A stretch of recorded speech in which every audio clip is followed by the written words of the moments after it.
My name is Lois Sweeny Shipp. I'm Georgia's mother, Georgia Lynn's mother. And I used to live 2 or 3 blocks from here, right up the street in a house called Little Dixie. And I would help Georgia with her house all the time. And in 1983, her husband bought her the house as her birthday present. And when he bought it, it came furnished, and it had 3 servants, a maid, a yard man, and a cook. And the night that she bought it, she invited the whole family here for dinner, and we all had dinner in the dining room. It was built by Colonel Walter, and Colonel Walter was very civic-minded, and he wanted everything to be just right. And so he had just finished this masterpiece of a house, and he didn't want the Yankees to burn it. So he invited General Grant and his family to move in here, and they did. And they lived here, and they slept here, and they enjoyed living here. They could have, the family stayed here. They just moved over and made a place for General Grant. But when they had every meal in the dining room, the same dining room that's right in here. And the family was very gracious to the Grants. And they came in and joined them for lunch and supper and breakfast, everything else.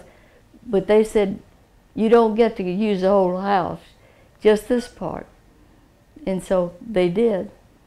And he saved the town because of that. They had been so gracious to him. In other words, it saved the town. Amazing. Walter was very wise. And he died here. He and his 3 sons, like I said, they were very civic-minded, and they opened this place for a yellow fever hospital in 1878, September of 1878. And all 3 of them contracted yellow fever and died of it here. They died here. And Ms.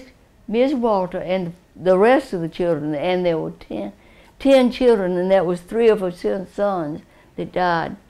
And so it did. Walters used it. They lived in it. It's only been owned by 3 families. And the Walters became the Johnsons in 1900. And they lived here until 1917, when Mr. Johnson died. And the Johnsons owned the Johnson Shoe Company in St. Louis. They made Buster Brown shoes for the world, and they were very rich. And in 1917, when he died, at age 51, his wife was not expecting it. Nobody was. And his wife didn't want to come down here by herself anymore, so she sold it. And the Green family bought it.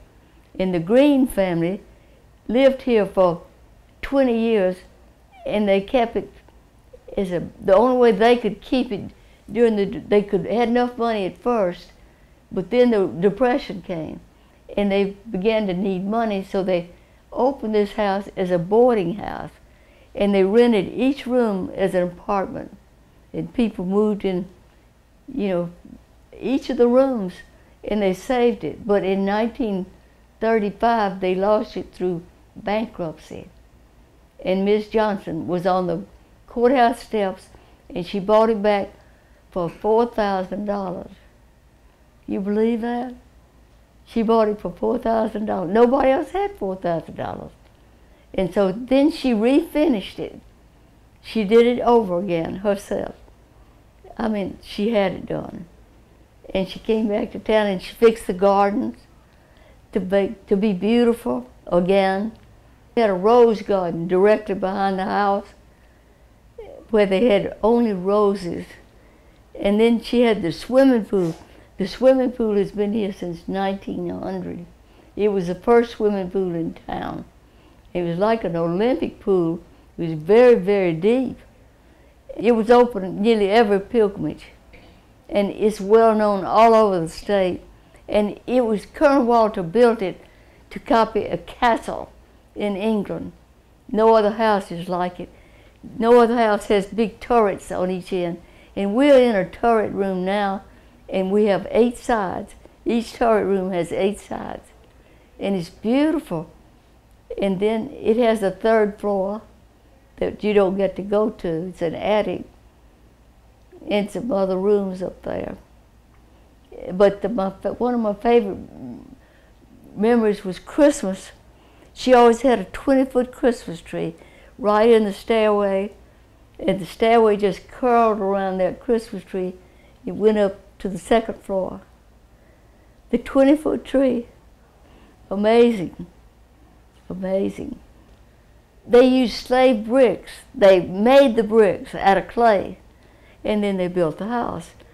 But they marked all the bricks with their mark. Each of the bricks on the wall has the slave mark on it. You can see those. You can't see those on the house. But it's amazing that they made the bricks and then built the house. And they got the clay right under the dining room and the kitchen. Those are cellar rooms. And that's where the clay came from, to make the bricks. Sometimes they would use 1 thumbprint, sometimes 2, sometimes 3, sometimes, different marks. Sometimes maybe an initial, if they knew how to write. I have to tell you my ghost story. I don't know the others. We didn't talk about the ghosts because they was too scary. And besides, we didn't believe in them. But one day I was in the hall, I was in the room upstairs, and we were trying on pilgrimage dresses. And I had all these little children with me, and all of a sudden, Miss Walter walked by the hall in a white dress. She always had on a white dress. And I said, "We have to go, children. Come on, right now." And we just left the dresses there and walked out. It's the only time I ever saw her. But always the ghosts are friendly. They're never scary. I wanted to tell you about during the Civil War, when General Grant took over the house. They say that he had men in campsites all over the yard. I don't know whether they were or not, but that's what they say.